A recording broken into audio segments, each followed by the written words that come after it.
అందరికీ నమస్తే అండి. నా పేరు లక్ష్మి. నేను పశ్చిమ గోదావరి జిల్లా తాడేపల్లిగూడెం మండలం ఏపీఎంగా పనిచేస్తున్నానండి. మనకి 2025-26 ఆర్థిక సంవత్సరానికి సంబంధించి స్వయం సహాయక సంఘాల క్రెడిట్ మరియు జీవనోపాధుల ప్రణాళికల మీద శిక్షణా కార్యక్రమాలు ఎన్యూమరేటర్స్ని ఐడెంటిఫై చేయడం జరిగిందండి. ఈ ఐడెంటిఫై చేసిన ఎన్యూమరేటర్స్కి 4 రోజుల పాటు శిక్షణ ఇవ్వడం జరిగింది. మా మండలంలో 57 గ్రామ సంఘాలు ఉన్నాయండి. ఈ 57 గ్రామ సంఘాలకి సంబంధించి 277 మంది ఎన్యూమరేటర్లని గుర్తించడం జరిగింది. వాళ్ళకి రోజుకు ఒక్కొక్క బ్యాచ్ కింద 4 రోజులు శిక్షణ ఇవ్వడం జరిగిందండి.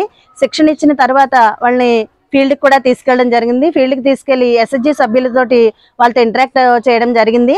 వాళ్ళు ఏ విధంగా వాళ్ళతో మాట్లాడుతున్నారు, మనం ఇచ్చిన యాప్ ఏ విధంగా వాళ్ళు చేయగలుగుతున్నారు అన్న దాని మీద కూడా అబ్జర్వ్ చేయడం జరిగింది. చేసిన తర్వాత వాళ్ళు మళ్ళీ తీసుకొచ్చి ఫీల్డ్ నుంచి మళ్ళీ తీసుకొచ్చిన తర్వాత వాళ్ళతోటి ఏ విధంగా ఉంది, ఎలా చేస్తున్నారు ఏంటి అన్న దాని మీద కూడా వాళ్ళకి చూడడం జరిగిందండి.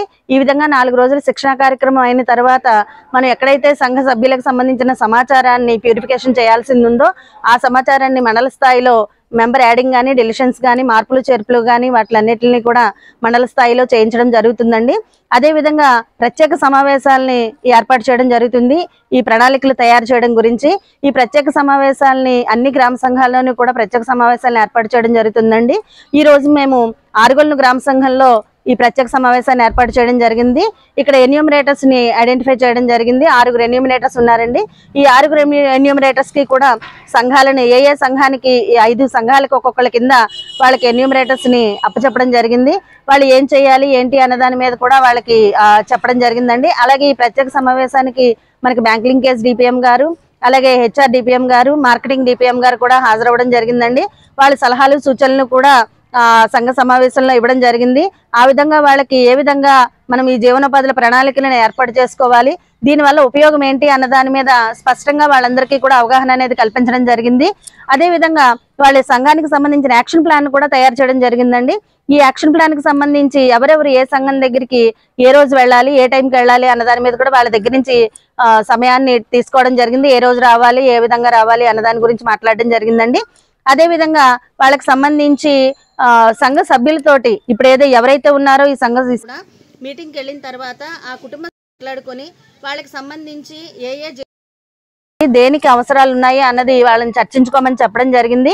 వాళ్ళు ఏదైతే సమావేశాలు ఏర్పాటు చేసుకున్నారో ఆ సమావేశాల నాటికి సమాచారాన్ని కనుక్కొని తీసుకురమ్మని చెప్పడం జరిగిందండి. ఇంత మంచి అవకాశాలను ఇచ్చినందుకు మన గౌరవ సిఇఓ మేడం గారికి ప్రత్యేక ధన్యవాదాలు తెలియజేసుకుంటున్నాను మేడం. ఎందుకోసం అంటే ఇదివరకు ప్రణాళికలు అనేది జిల్లా స్థాయిలోనో లేకపోతే పై స్థాయిలోనే ప్రణాళికలు అనేది చేసి యాక్షన్ ప్లాన్ చేయడం జరిగింది. ఇంత టార్గెట్ అనేది ఫిక్స్ చేయడం జరిగింది. కానీ ఇప్పుడు ఈ ప్రణాళికలు అనేది కింద స్థాయిలోనే సంఘ సభ్యురాలు తయారు చేసుకోవడం అనేది ఒక వినూత్న ఇస్తున్నామండి. ఎందుకోసం అంటే వాళ్ళ ప్రణాళికలను వాళ్ళకి ఏ అవసరాలు ఉన్నాయి గుర్తించడము, ఏ జీవనోపాధులు కావాలన్నది వాళ్ళు గుర్తించి ఆ జీవనోపాధులకు తగ్గట్టుగా సంఘ సభ్యుల సమాచారాన్ని తయారు చేసుకోవడం, ప్రణాళికలు తయారు చేసుకోవడం.